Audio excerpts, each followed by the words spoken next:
Pô, cara, a sessão foi maneiraça, mas tem uma coisa que eu não entendi. Teve uma hora lá que a gente tava explorando aquele corredor escuro e a gente ouviu barulhos e você escondeu numa alcova e a gente saiu correndo desses barulhos. E aí os orcs passaram, não viram você e você não precisou rolar nenhum dado. Eu não entendi isso, cara. Não tem que fazer um teste, não tinha que rolar um dado? Não, é. Uma das habilidades de ocultar-se nas sombras é mitigar o risco. E a gente negociou isso e foi decidido que não tinha risco deles me perceberem ali porque eu fico totalmente coberto pelas sombras. Não, mas eu não entendi muito bem como é que isso funciona. Então senta aí que lá vem história.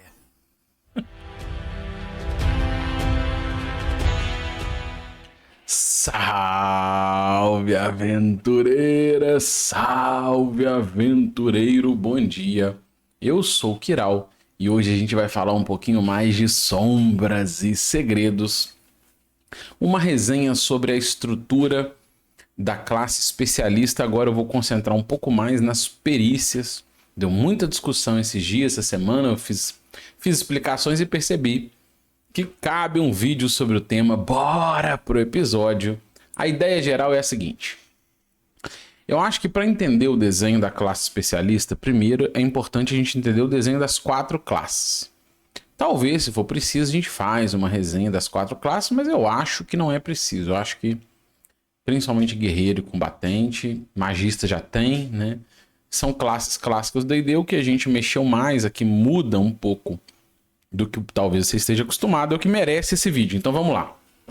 A gente desenhou o jogo rápido do D20 de RPG em cima das 3 classes estruturais de raiz, espada e feitiçaria, especialista, combatente, arcanista.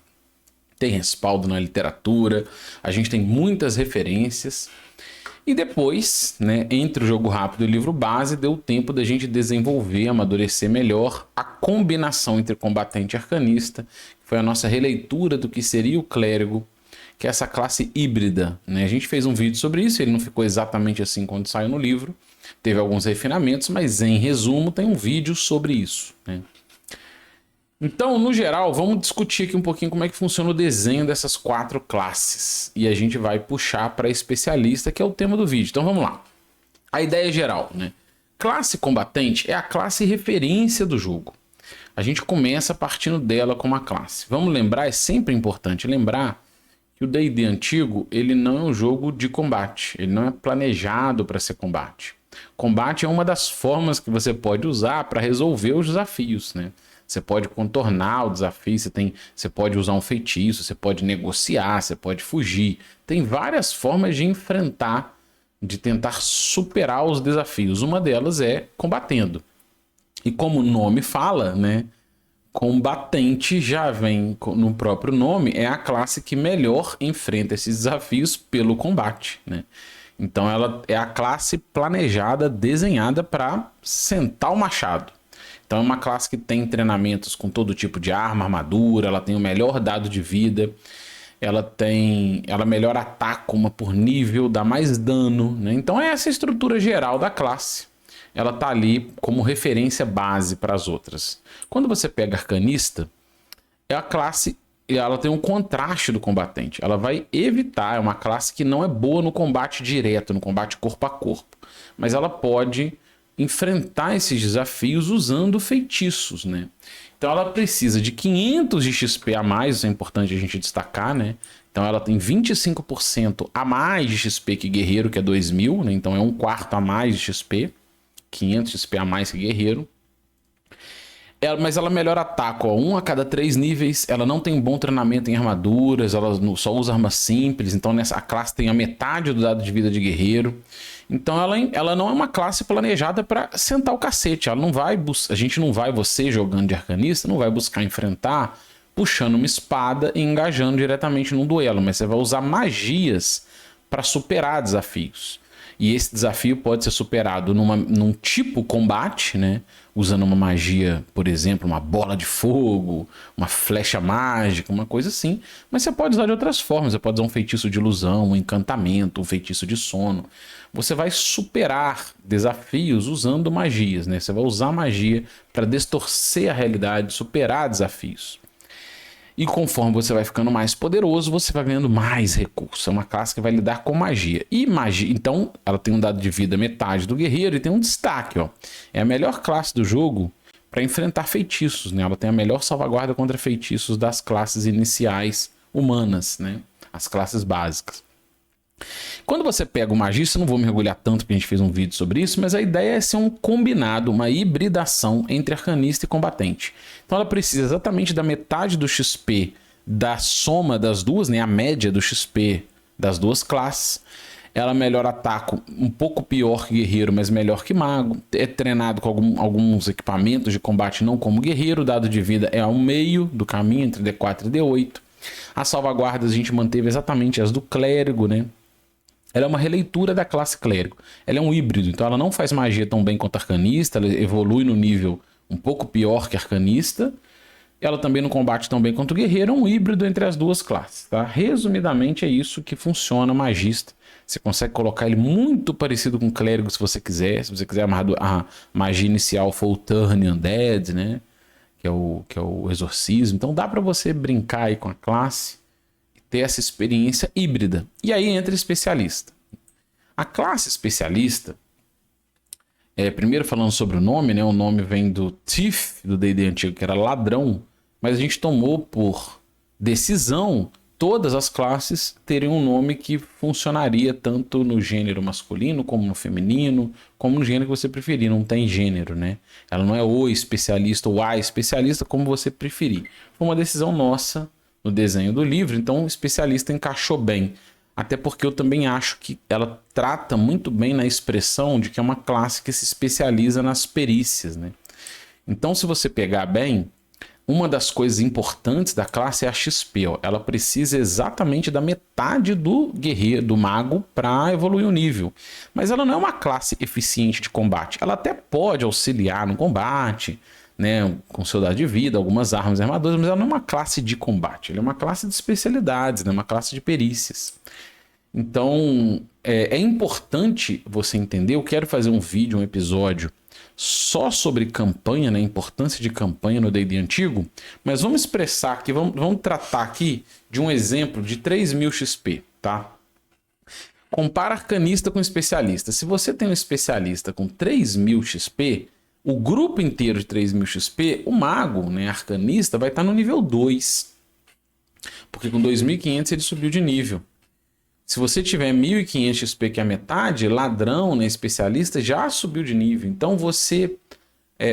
um dos desenhos da classe é exatamente subir de nível mais rápido, né? Se você tiver nesse mesmo grupo de 3.000 XP um elfo, ele ainda seria nível 1, né? Porque o elfo evolui com 3.200 XP. Então, é importante ter na mente que a XP faz parte do design da classe. A classe, ela não é uma classe desenhada para combate, não é uma classe desenhada para resolver a coisa com a magia, ela é uma classe de perícias, e você vai pegar, né, vai desenvolvendo perícias e acumulando perícia, tornando cada vez mais perito em universos de ação, e isso está amarrado a XP, né? A evolução da classe por perícias, ela é um contorno ali que vai te tratando uma forma de ir desenvolvendo, se sobreviver, né, e evoluindo com as perícias, né? Então vamos lá. Agora vamos pensar de onde isso veio, né? Quais são as inspirações? Quais foram as minhas inspirações? Eu não gosto de falar, já brinquei isso com a galera, né? De criador, né? O Gygax foi o criador do D&D. O Arneson foi o criador. Eu prefiro dizer que o D20 RPG foi desenvolvido. E que é uma coisa a longo prazo, com múltiplas ideias, né? Uma coletânea de XPs, experimentações, teorizações ao longo de anos. Então, no desenvolvimento dessa classe, eu tive troca de ideia com muita gente boa, né? Os dois Luizes, já falei isso aqui nos vídeos, né? Tem uma fanzine que a gente publicou do Luiz Fernando, a gente fez uma live aqui sobre a sua campanha de Battle Maze. A gente teve várias discussões sobre a classe ladrão, né? Como é que ele usava lá. E com o Luiz, que... Olha lá, o Luiz Oliveira, são dois Luiz diferentes, tá? Que ajudou, deu uma consultoria para estruturar o jogo rápido nosso, né? Ele fez várias análises ali, não só de texto, mas também para amarrar e dar ideias, dar pitacos em algumas formas que a gente queria expressar a nossa releitura do D&Dzinho. Então, isso ajudou muito a gente a pensar sobre a classe ladrão. Eles tinham lá suas próprias versões, postavam no blog. Também tem que agradecer ao Lucão, né? Que é um amigo da mesa que jogou nossa campanha The Isle of Dread. E nessa campanha ele jogou com várias versões do ladrão ao longo desse desenvolvimento de especialista. E também quero agradecer, né? A gente tem que deixar aqui o conceito, aos autores originais. Eu não consigo provar para você se foi o Gary Switzer ou o Daryl Daniel Wagner, né? Tem ali um conflito de ideias, ao que me parece, do que eu consegui levantar. O Gygax tardiamente agradeceu ao Gary Switzer pela publicação no fanzine como autor do conceito original de ladrão. Mas trocando uma ideia lá no Facebook, eu fiz um vídeo sobre isso. O Daryl Daniel Wagner, ele fala que ele no Manual of Aurania que fez a primeira versão do ladrão que inspirou o Gygax. Talvez o Gary Switzer pegou essa ideia e publicou e o Gygax viu numa outra fanzine, não sei direito. É uma coisa que eu ainda não tenho a estrutura adequada de qual dos dois. Então vou deixar os dois. Né? Os dois colaboraram para que isso chegasse ao Gygax, que chegou na versão que eu não gosto do Greyhawk, mas que ajudou a popularizar a classe. Né? E então são dois aí que eu já fiz sobre o vídeo. Vou deixar aqui na descrição um vídeo especificamente A Culpa é do Ladrão, em que eu falo um pouco dessa ideia de design que nos estimulou a chegar lá. O vídeo aqui eu vou tratar um complemento daquele vídeo lá. Então, o Daryl, ele tinha uma ideia de que não precisava rolar dado, né? Olha lá, ele fala que na versão dele não tinha aquela porcentagem das perícias do ladrão do D&D antigo. Ele, na verdade, você tratava pegando perícias conforme você evoluía. Então, se você pegou a primeira perícia como o Picklock, né, que seria a punga, você simplesmente fazia isso. E ponto final. É como o mago faz a magia, né? Você não precisa rolar dado, você é perito e sabe fazer aquilo. Então, a partir dessas conversas, eu troquei umas ideias com ele na época lá no Facebook, umas mensagens, ele postou no grupo lá, um monte, tirou várias dúvidas, né? A partir dessas ideias, a gente foi desenhando a nossa versão. Se você pensar bem, eu peguei aqui uma tabela do D&D antigo, tem as habilidades da classe ladrão, né? E ela era uma classe baseada nas perícias clássicas de Dungeoneer, né? As perícias clássicas de incursão por Dédalos, dedalismo. E é o seguinte, ó, se você olhar bem, a classe, o Daryl, ela tem um contraste. Ele falava que não precisava rolar o dado no desenho que o Gygax traz pro Chainmail, que depois vai vindo pro AD&D, pro BX, né, pro Holmes, vai ficando com essas porcentagens. Ela precisa rolar o dado. Se você olhar bem, como que fazia nos anos 70? Você não tinha o D10, você rolava com 2D20, né? Lembrando disso, eu já fiz um vídeo aqui sobre isso, vai assistir lá o nosso vídeo sobre o D20. Ele era numerado de 0 a 9, você fazia ele como porcentagem. Então, basicamente, você quer abrir uma porta que está trancada. Você tem que ter a ferramenta, você vai testar lá e ver se você consegue abrir a porta, né? Contra 15%, por exemplo. Se você precisa escalar, eu quero escalar essa torre.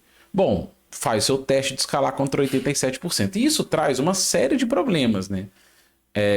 Uma delas é você interagir com a mecânica, rolar o dado e você ter menos espaço para negociar a reivindicação ficcional.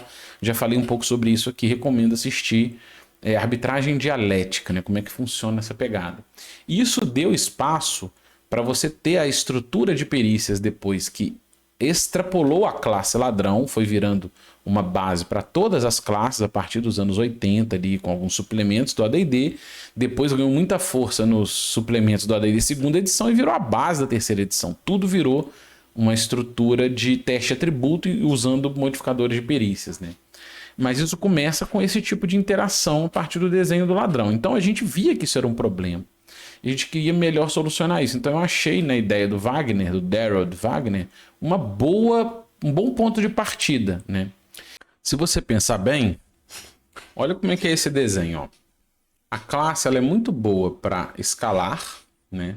Superfícies irregulares, mas ela não tem uma boa probabilidade de sucesso nas outras perícias. Então é como se no nível 1 você fosse muito bom para essa escalada e as outras perícias você não fosse muito bom. E você vai subindo proporcionalmente todas elas, vai ficando melhor de maneira harmônica. Então como que a gente pensou nesse desenho, né? Pegando essa estrutura como base. É como se no nível 1 você pegasse a perícia escalar. Mas se você quiser pegar uma outra perícia, e se você quiser, né, nesse desenho Lamentations fez esse caminho, algumas versões do Oz, mas ainda baseada na chance, né? Mas se você quiser mudar isso sem ser o pensamento de chance. Então, nesse caso, como é que a gente desenhou a classe? Ela começa com a perícia de investigação. Essa perícia de investigação, ela realiza averiguações 2 vezes mais eficiente, o que significa que em um turno, por exemplo, é possível investigar 2 áreas ou objetos, 10 por 10. Então vamos trazer isso para um exemplo, tá? Acho que vai ficar melhor explicado. Até porque é uma perícia que eu acho subutilizada. Eu fico pensando, né? Pouca gente, ao longo de todos esses anos que a gente vem trabalhando com o D&D antigo, nessa estrutura D20 de RPG, pouca gente explorou isso de uma maneira muito eficiente. Então vou tratar aqui um pouquinho da ideia, tá? Pra gente poder refletir, olha só. Como é que você descreveria uma cena dessa? Imagina que você vai mestrar, você imaginou, desenhou, pegou uma arte, você pegou uma referência para apresentar um quarto desse, tá? Tem uma cama com palha ali, velas e tal, livros. Como é que você apresentaria? A forma que a gente sugere no D20 de RPG, ó, ele vem nesse tipo aqui. Você vai estruturar a sua descrição em 3 camadas. A camada superficial é a primeira que você vai apresentar. É a camada que são os primeiros contatos ou as primeiras interações sensoriais possíveis. A primeira coisa que você vê, o que chama mais atenção, os objetos de maior destaque, um cheiro muito marcante, né? Alguma coisa assim, um som, uma coisa ligada, um som piano tocando, são coisas que chamam atenção imediatamente. Isso não é uma investigação. É a primeira coisa que chegou no quarto, você vai descrever isso. A camada profunda são as camadas investigáveis. Você vai investigar essa camada e na hora que você interagiu naquele lance da investigação, né, uma área 10 por 10, um objeto, em torno de 10 minutos você vai entregar essa camada. E a camada secreta é especificamente se você interagir com um gatilho secreto, né? Então, pegando essa estrutura como exemplo, como é que você descreveria esse lugar? Eu vou dar um exemplo, tá? Informações imediatas do ambiente. Então, você chega num quarto, tem uma cama à sua esquerda com uma alcova, né? Tem uma alcova onde fica uma cama. Essa cama é iluminada no fundo por um monte de velas, tem um candelabro no teto, tem um barril logo ao lado da cama. E acima desse barril há 2 pequenas alcovas com um punhado de livros em cada uma escada, né? Tá aqui atrás, mas não descreve, né? Tem uma escadaria à direita, subindo em zigue-zague, também com alcovas e velas. Uma poltrona logo à sua esquerda e quadros na parede à direita. Tá bom, né? É uma coisa rápida, enxuta, você vai pensar como você vai descrever o macro. Se tiver um odor, né? Imagina que essa vela tem um cheiro adocicado. Então, um odor adocicado toma o ambiente. Acabou. Se você vai enfeitar ou não isso para mais ou para menos, é pessoal, não é objetivo do jogo. É fazer uma descrição operacional da primeira camada, né, do que se observa de cara. Aí a galera vai interagir. Vamos supor que a pessoa tenha interesse nos livros, né? Cara, peraí, tem alcovas com livros? Não, quero aproximar mais e ver que os livros são isso. Aí você vai jogando com a pessoa. Olha, tem mais ou menos 10 livros em cada alcova. Tá, mas eu consigo entender que os livros são... eles estão empoeirados. Tá um próximo do outro. São livros antigos, com capa de couro, tá coberto de teia de aranha, poeira. Ah, mas eu quero ir vendo. Então, peraí, como que você vai vendo? Ah, eu passo a mão, então vou tentando tirar a poeira. Tiro um, passo a mão, tiro a poeira, vejo em que tá escrito, qual que é o texto. Aí, se você tiver muitos detalhes dessa anotação, qual livro é cada um, é a hora de você começar a informar, né? Por exemplo, um livro de culinária. Está ensinando formas diferentes de fazer um bom preparo de molhos e temperos sobre um guisado, sobre caldos. Pode ser. É um livro sobre herbalismo, né? Ele está tratando ali tipos de ervas para doenças comuns, né, para tosse, dor de barriga. Você vai, ó, é uma partitura, são músicas que estão escritas num idioma que você não conhece. Ou então, quais idiomas você fala? Ah, eu falo comum e élfico. Não, então são partituras de músicas élficas, são tratos ali, que tem ali umas canções em harpa élfica. Aí você vai entregando ali os livros. Vamos supor que você não tenha isso, né? Você pode ter notado só que são livros de valor histórico, simbólico e tal. Você vai negociando e construindo isso com a pessoa. Mas este tipo de interação, nesta negociação, ela tende a consumir um turno. O tempo da pessoa investigar os livros que estão numa prateleira, passando o olho, vendo o conteúdo, limpando a poeira, passam alguns minutos. Esse é o consumo de um turno, para você ter uma noção geral. Às vezes, dentro de um livro desse, pode ter um pergaminho, pode ter um mapa. A pessoa está fazendo uma investigação. Neste caso, ele vai consumir a segunda camada, por exemplo, investigando uma alcova para ele varrer de uma forma resumida os 10 livros, para saber pelo menos no geral de que tratam esses livros. Se for especialista, ele pode fazer isso 2 vezes, ele pode investigar as 2 alcovas, por exemplo. E no mesmo turno de exploração, ele vai receber a informação da investigação das 2 alcovas. Sacar a ideia? Ou então, ao invés de ele investigar as 2 alcovas, ele pode investigar uma alcova e investigar o barril. E esse barril, ele tá selado com uma vela. Eu quero pegar minha faquinha, limpar essa vela para abrir a tampa e ver o que tem dentro. Ele faz mais uma investigação dessa. Né? Eu quero ver o que tem na cama. Então, isso é investigação. É você conseguir investigar com mais eficiência, mais acelerado, fazendo uma varredura com muito mais velocidade que o resto do grupo no mesmo lugar. Beleza.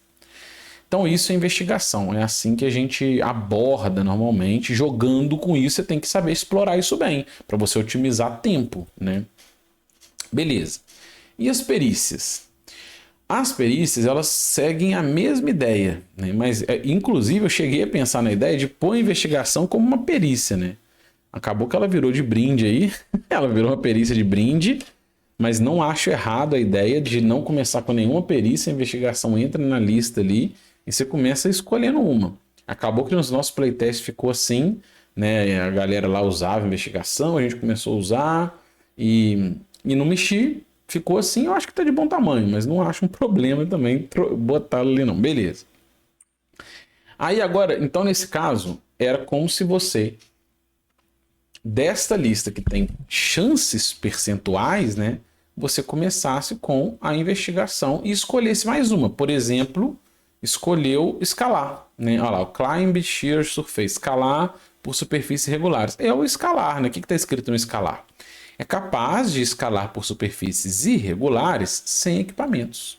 Em adicional, você vai receber bônus na salvaguarda contra uma queda. Então, ao invés de ter uma chance ali, 87%, que vai impulsionar o seu jogo por uma interação com o dado, com a chance, isso vai te permitir melhor negociar essas reivindicações da construção ficcional.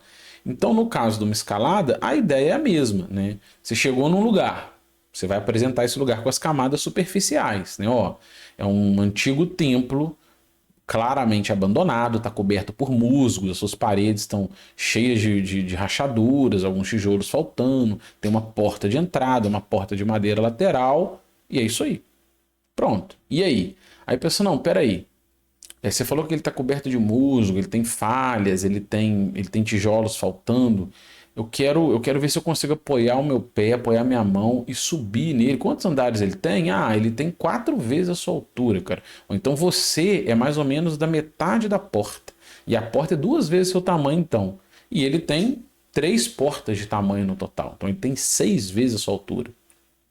Beleza, 6 vezes a minha altura é aí, né, uns 10, 20, 30 pés, né, mais ou menos. 3 varas de exploração, uma em cima da outra, dali em cima. Tá, beleza, eu quero subir lá de cima para pegar uma melhor visão de todos os arredores, ter uma noção de onde a gente tá, de onde tá esse templo, o que tem nos entornos, o tamanho dele. Então eu quero escalar, cara. Eu consigo? Não sei como é que você faz. Você vai negociando com a pessoa. Você falou que ele tem irregularidades. Eu consigo apoiar num cipó aqui, pegar um pouco do musgo, pisar desse lado e vou tentando subir. Subir por superfície regular, se a pessoa tem o treinamento, ela sobe. ao custo de tempo, né? Lembra lá da ideia do Wagner, se você tiver ferramentas, você sobe, né? Então é isso, tem essa perícia, sobe. Se não tem, aí você vai negociar. Mesmo tendo, você está com carga leve, isso tudo é importante, você está com carga leve, peraí, qual que é a sua carga, né? Como é que você vai fazer? O nível de negociação dentro dessa arbitragem dialética é grupo a grupo.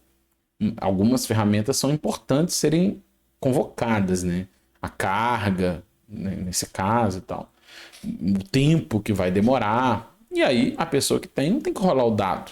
Talvez se ela não tiver, aí você pode pensar, não dá para subir, por exemplo, entendeu? É muito arriscado, tem uma chance de você pisar num tijolo em falso, de segurar um musgo errado e cair, de repente, né? Uma chance de 1 em 6, uma chance de 2, ou não consegue. Não, você não tem como. Se você não jogar uma corda e gancho, não usar cravos, pinos para bater e subir, não tem como. Você não tem treinamento para subir. Então você vai negociar nesse caminho. Como que a gente faz isso, né?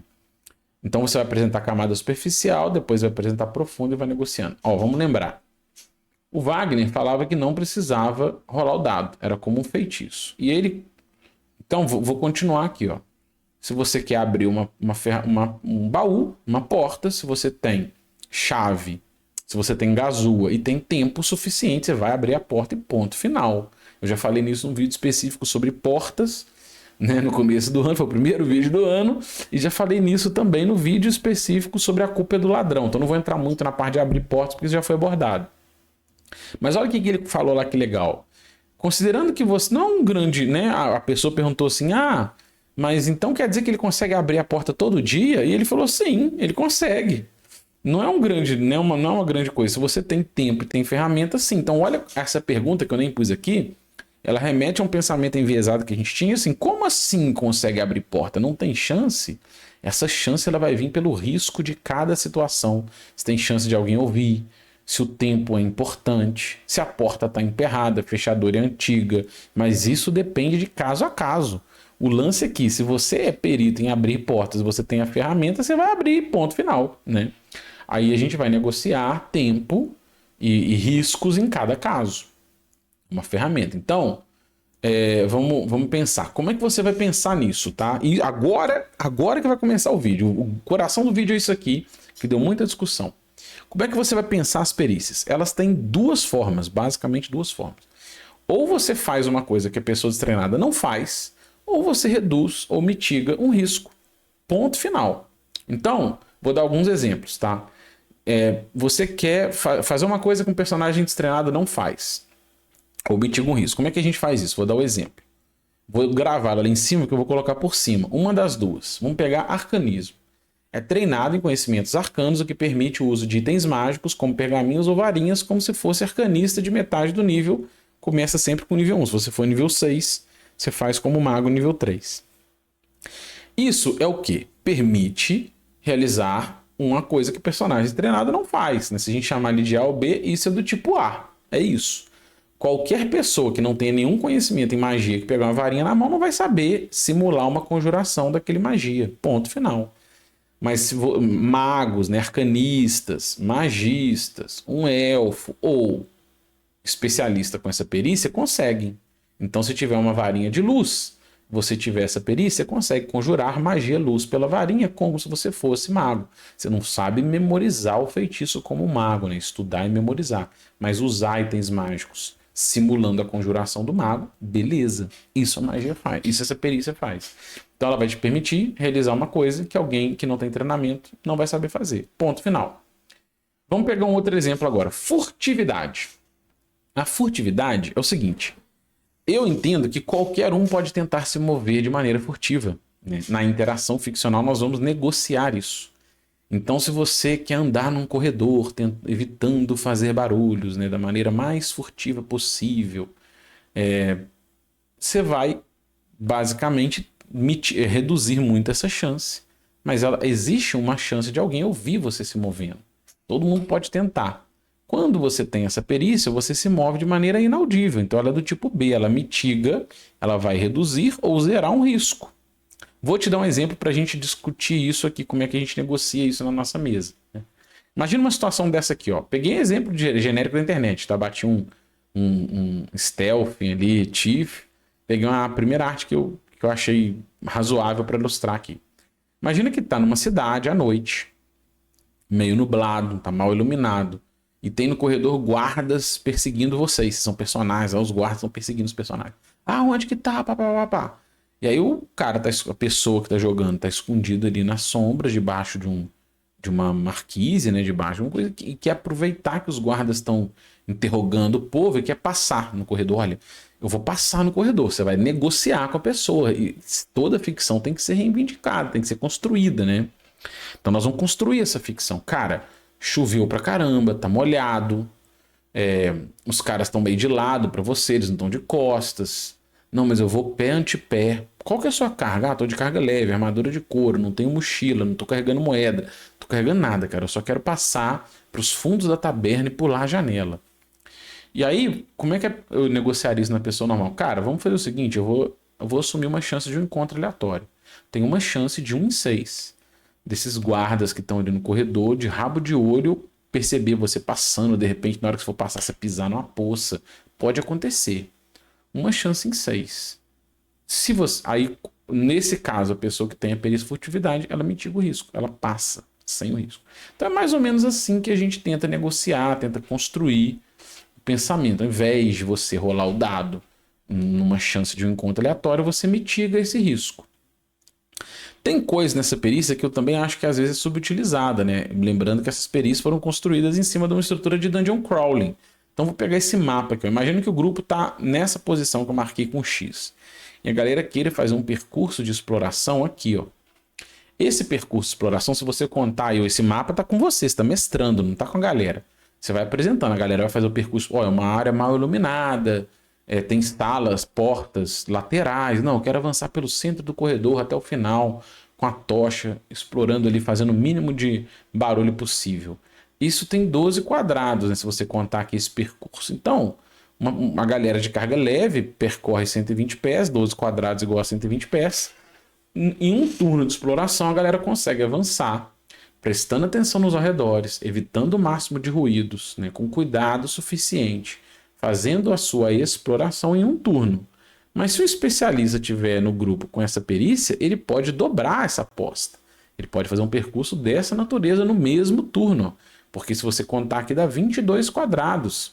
Isso significa que são 220 pés. Ele anda o dobro na furtividade. Estava escrito lá, né? Olha lá. Ó. Voltar aqui para você ler. Ó. Olha lá. Na furtividade. Ó. Percorre o dobro do deslocamento e exploração. Então isso também é muito pouco explorado. Mas no Dungeon Crawling, você consegue... A ideia é essa. Especialistas é uma classe, né? São personagens que conseguem avançar e evoluir a exploração, a incursão.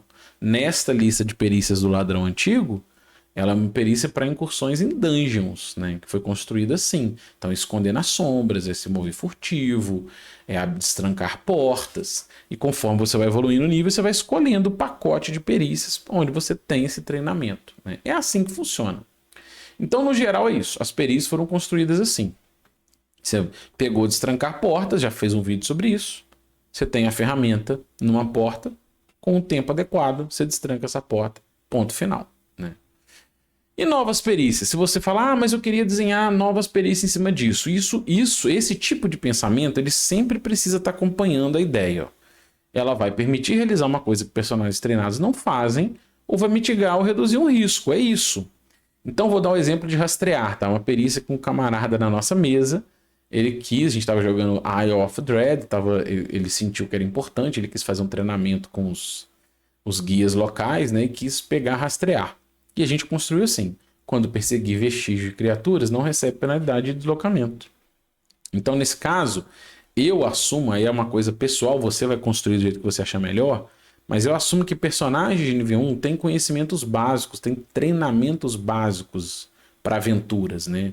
Então, o rastrear, ele não é uma coisa inalcançável. Você vai dar, eu dou informações comuns. Nossa, você vê uma pegada grande, maior que a sua.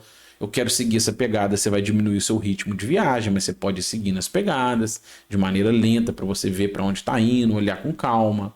Então, essa ideia de rastrear, personagens comuns já podem fazer, né? Olha lá que eu coloquei, ó, perícias, vou marcar aqui, peraí. Olha lá, ó. Há uma série de habilidades assumidas como treinamento básico de personagens. Então, nadar, montar cavalo, acender. Eu entendo que rastrear também é, tá? Assim, básico, rastrear básico. Pegar, achar uma pegada e seguir a pegada. Mas nesse caso, quando ele tem a perícia, a gente não cai o ritmo de viagem. Você consegue acompanhar, seguir, sem perder penalidade no deslocamento. Você acompanha bem. Eu posso dar mais informações, a gente vai negociar mais essa ficção. Né? Qual que é a carga, se foi ontem, se não foi ontem. Eu falo assim, ó, é recente. Não, mas eu quero mais informação. A gente vai negociar, né? É uma coisa que vai permitir negociar, assim como magia. Eu não vejo um problema grave. Eu já vi como problemas maiores. Hoje em dia eu tenho encarado isso de maneira muito mais suave, né? Porque no fim, para a gente fazer as nossas considerações... deixa eu só fazer não, é aqui mesmo. Eu entendo, modéstia à parte, é muito ruim a gente fazer julgamento de material nosso próprio, né?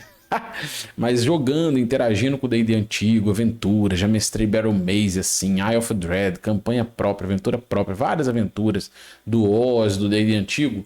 E eu, modéstia à parte, acho que as 4 classes ficaram muito bem desenhadas, né? Combatente ficou mais legal, bate pra caramba, dá mais dano, é a melhor classe para resolver as coisas no combate. Arcanista ficou bem fiel à Arcanista original.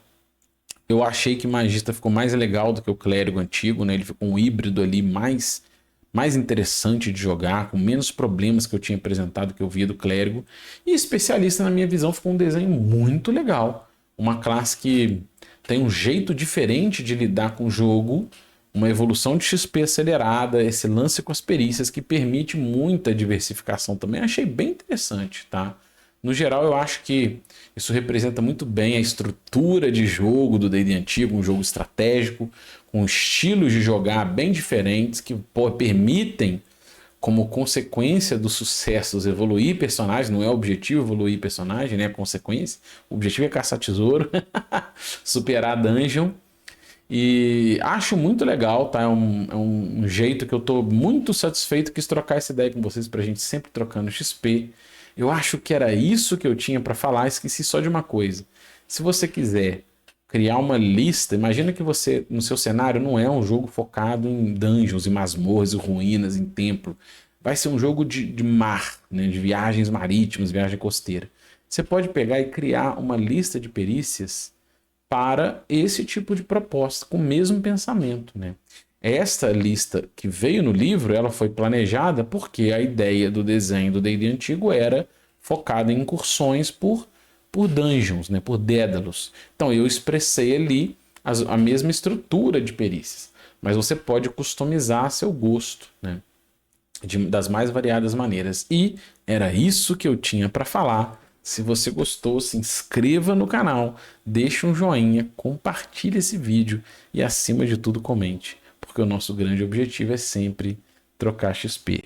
Um abraço e até o próximo vídeo.